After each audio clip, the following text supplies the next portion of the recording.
पहला सवाल है, इंसान की वो कौन सी चीज है जो बहुत जल्द बढ़ जाती है?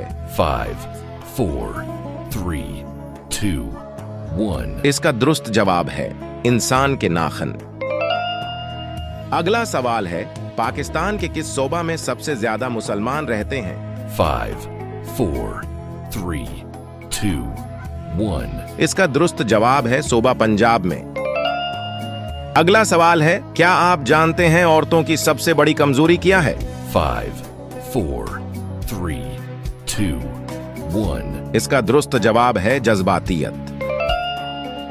आखिरी सवाल है, क्या आप जानते हैं दज्जाल जमीन पर कितने साल तक रहेगा?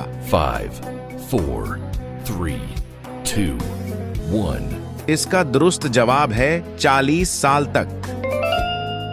वीडियो को लाइक तो कर ही दिया होगा मेरे दोस्त, अब मुझे फॉलो करके अपना दोस्त भी बना लो। बहुत अच्छा